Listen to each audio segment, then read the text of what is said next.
अफजल खानाच्या वधाची बातमी ऐकल्यापासून औरंगजेब बादशाह कमालीचा अस्वस्थ झाला होता. हिंदूंचं स्वतंत्र राज्य स्थापन करू पाहणारे शिवाजी महाराज हेच दिल्लीच्या तख्ताचे जबरदस्त शत्रू आहेत याबद्दल औरंगजेबाची खात्रीच झाली होती. शिवाजीचा बंदोबस्त करण्यासाठी औरंगजेबानं आपल्या मामाला शाहिस्ते खानाला बोलावलं.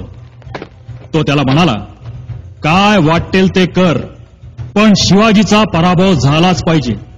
तू मागशील तेवढं सैन्य मी तुला देतो, पण मला शिवाजीचा पराभव हवा.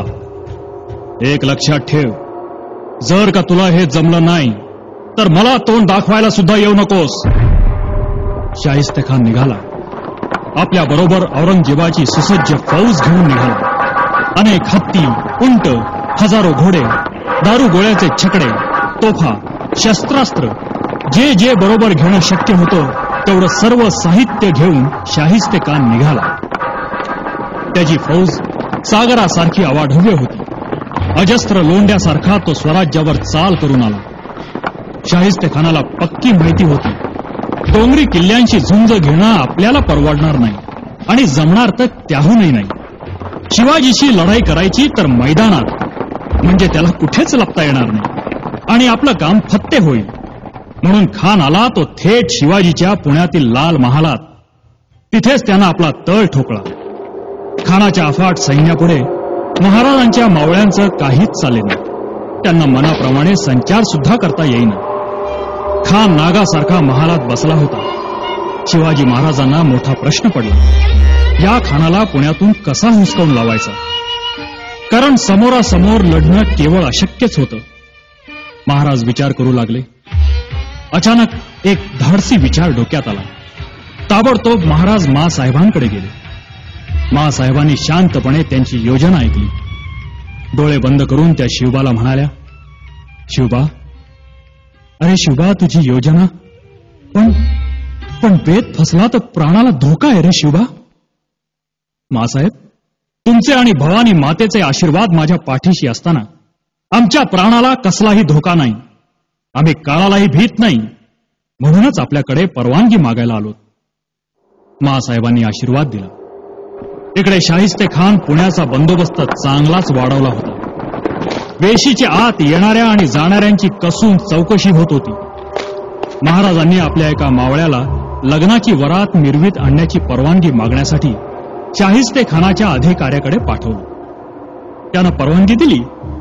महाराजांच्या पुढचा मोठा अडसर दूर झाला. संध्याकाळ झाली. लग्नाची वरात ठरल्याप्रमाणे वेशीपाशी आली. नवरा मुलगा घोड्यावर बसला होता. त्याचा चेहरा फुलांच्या माळांनी झाकलेला होता. समोर सनई, चौघडे, वाजंत्री वाजत होतं. वरातीच्या मागे असणाऱ्या मित्रमंडळीत महाराज आणि त्यांचे मावळे बेमालूमपणे मिसळले होते. प्रत्येकानं वेषांतर केलं होतं, म्हणूनच ओळखू येत नव्हते. वरात बघायला रस्त्यावर ही लोकांची गर्दी केली होती. वाजत गाजत वरात पुढे सरकत होती. लाल महालाला वळसा घालून वरात पुढे आली आणि थांबली. नवऱ्या मुलाची दृष्ट काढण्यात आली. उमऱ्याचं माप ओलांडून नवरी मुलगी वाड्यात आली. वरातीतले लोक पांगले. अंधाऱ्या वाड्यात नवऱ्या मुलीनं आपला वेश फेकून दिला. आत एक मावळा होता. हातात तलवार घेऊन तो बाहेर पडला. वरातीतल्या मावळ्यांनी सुद्धा आपापल्या तलवारी बाहेर काढल्या. सगळ्यांना एकत्र जमवून महाराजांनी हलक्या आवाजात सूचना दिल्या. महाराजांना लाल महालाची खडानखडा माहिती होतीच. अहो, सगळं बालपणच तिथे गेलं होतं ना. महाराजांनी खिडकीतून स्वयंपाकघरात प्रवेश केला. तिथे आचारी दुसऱ्या दिवसाच्या जेवणाची तयारी करण्यात मग्न होते. महाराजांना बघताच ते गोंधळले. त्यांना आरडाओरडा करण्याचा वेळ न देता त्यांची गठडी वळण्यात आली.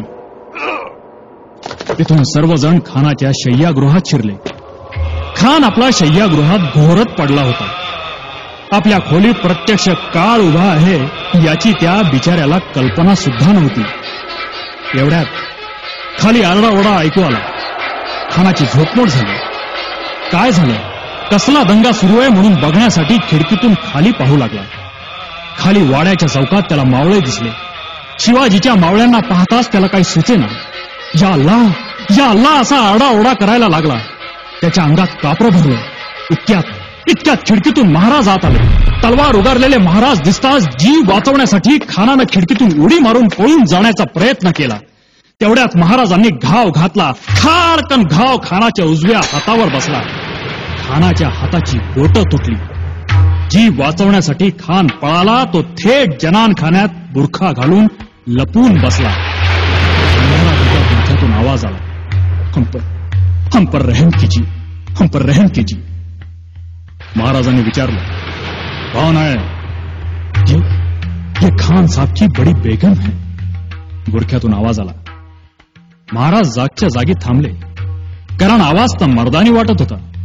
त्यांनी नीट समोर पाहिलं तर बेगमांच्या घोळक्यात शाहिस्ते खान थरथरत उभा होता. त्याचं थरथरनं काही केल्या थांबेना. महाराजांनी करड्या स्वरात खानाला ठणकावलं, शिवाजी शिवाजी म्हणतात तो मीच. आज तुझ्यावर दया करतोय. पुन्हा गाठ पडली तर छाटून टाकीन. जीव प्यारा असेल तर पुन्हा सोडून निघून जा. आत्ताच्या आत्ता निघून जा. खान आपला जीव वाचून पळून गेला. बोलता बोलता महाराज दिसेनासे झाले. जाता जाता मावळ्यांनी मात्र एक धमाल उडवली. एका खोलीत बरेच वाद्य होती. जवळच सगळे वादक झोपले होते. तलवारीच्या धाकानं त्यानं वाद्य वाजवायला भाग पाडलं. वाद्यांच्या आवाजानं छावणीत आणखी गोंधळ उडाला. अंधाराचा फायदा घेऊन महाराज आणि त्यांचे मावळे सिंहगडाकडे पसार झाले. खानाचं सैन्य महाराजांच्या मागे पाठलाग करू लागलं. इतक्यात त्यांना दिवे घाटात मशालींचा उजेड दिसला. खानाच्या सैन्याला वाटलं शिवाजी आपल्या मावळ्यांसह पळून जातोय. सैन्य दिवे घाटात पोचलं तेव्हा त्यांना बैल दिसले. त्यांच्या शिंगाला पलिते बांधले होते. खानाचं सैन्य चांगलंच फसलं होतं. त्यांच्या लक्षात आपली फजिती येईपर्यंत महाराज सिंहगडावर सुखरूप पोचले सुद्धा होते.